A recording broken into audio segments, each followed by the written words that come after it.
Very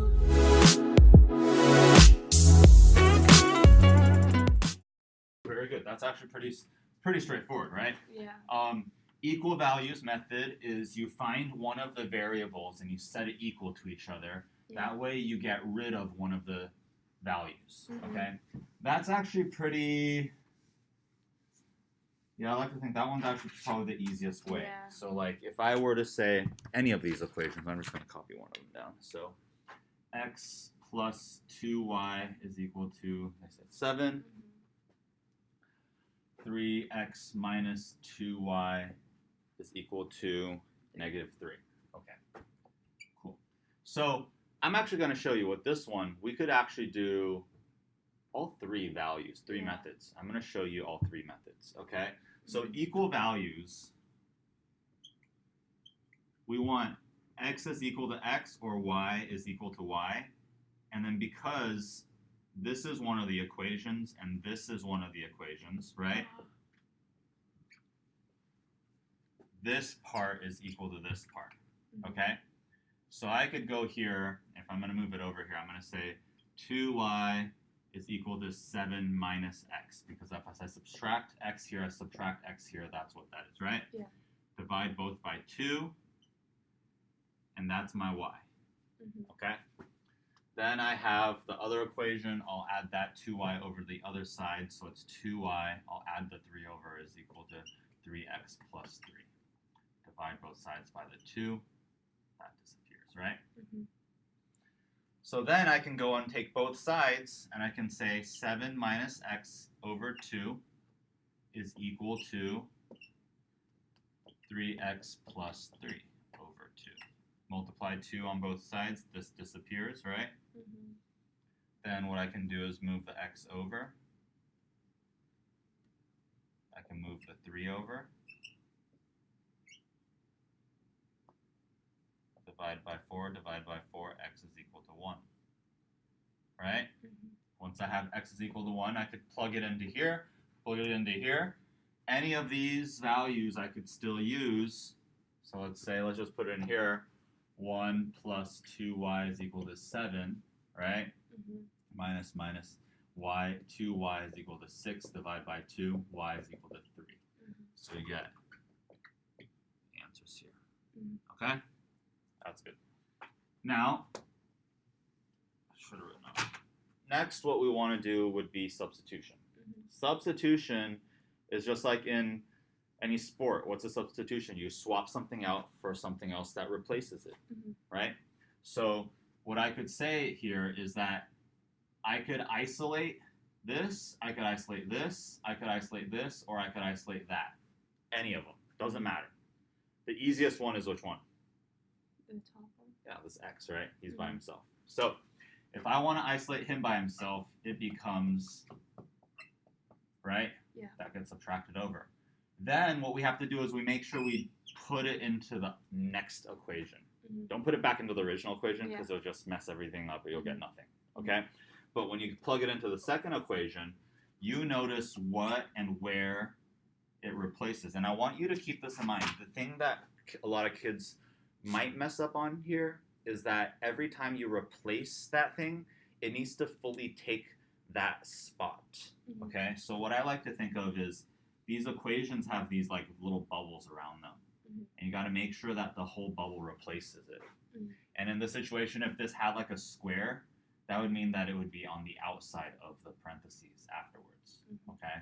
So just be careful if you have any sort of exponents there. Once we replace that, then we simply write it out. 7 minus 2y, right? Minus 2y is equal to negative 3.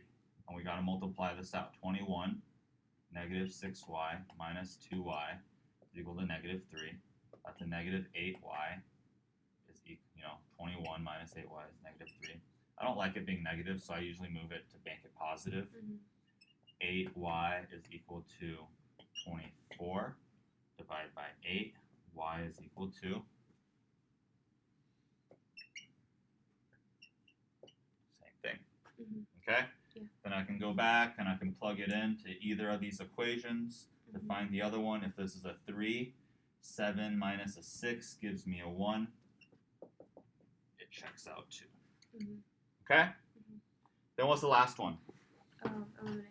Elimination. Elimination is taking the equations, and I like to think of them as they have their own values. X's has a value. We have 1x here. We have y's have a value. We have 2 y's here. Okay? This is the first equation, right? Does that make sense? Yeah. And then the last one, we get a 7. We've got 7 constants, 7 numbers, whatever this happens to be. It could be 7 apples, 7 oranges, doesn't matter. Okay? Then the next one, we get the same thing, 3x, right? That's a positive. We got a negative 2y, and we got a negative 3. Now what you're looking for here is to match up any of these. And by doing so, you can subtract or add them so that the result is a 0 or a 0 here. You either get 0 x's or you get 0 y's. Doesn't matter which one you get, because then you can solve for one of them. Does that make sense? What it does is it's actually eliminating that whole variable. So here we take the 2y and the 2y. We add it together. So we know that we can take this and we can add it to this. Do you see that? So that gives me what? 4x. 4x Equals. plus 0y is equal to? Negative 2. This is a 7 and this is a negative 3. Sorry. Yeah. Negative 7 and 7 and negative 3 add together give me a 4. So now we just have this equation here. And once you find one of them, just go back and find the other one. Right? We already did that. Yeah. So you see the 3 techniques? Yeah. That's how I thought it was supposed to do for elimination. Like yesterday when he first taught it to us. But then he started multiplying some of them.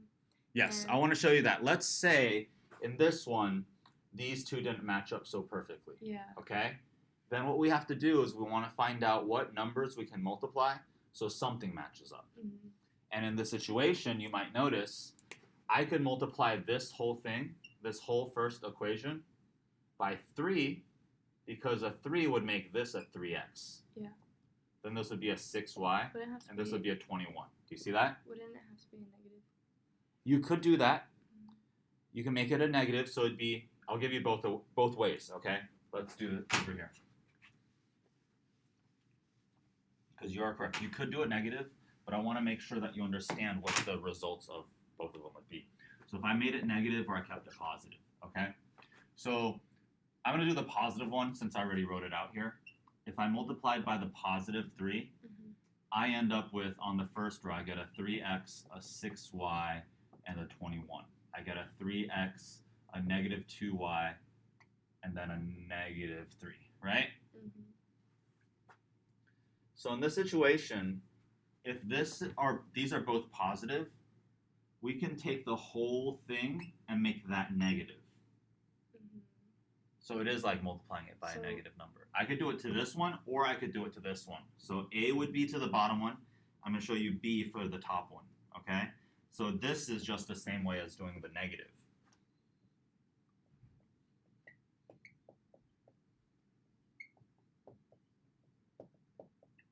Okay? So you would keep all of them negative and not multiply them to get a positive? No, careful here. We changed everything in there, okay? So it's like taking parentheses for a negative here, and a negative here. So watch this. They change. This guy becomes a negative 3x. This one becomes a positive 2y, and this one becomes a positive 3. You see that? Yeah. So I'm multiplying every individual one and changing them. If they're negative, they become positive. Because what we want to do is now this and this are matched up. Do you see that? Yeah. And then we go here. I'm just going to go upwards. That's an 8y. Do you see that? Yeah. And then this is a 24. Y divided by that 8 is a 3 again, just like we had found earlier. Okay? Then the other step. Okay. Then if we had done the negative on the top, right? multiplied by a -3, like we had thought. Okay, you got a -3, a -6, and a -21, right? -3, -6, -21. We combine them. Do you see how now we're adding? Yeah. And by adding, these two give me 0. These two give me what? -8. Yes. And these two give me? -24. And if you divide that -8 out, y is still a 3. So your answers are still the same, regardless of how you approach it. But you just need to make sure you're careful with when you put your negatives in, because if you do change that equation, every part of that equation needs to change to negative as well. So if it's a negative number, it becomes positive. Okay. Okay?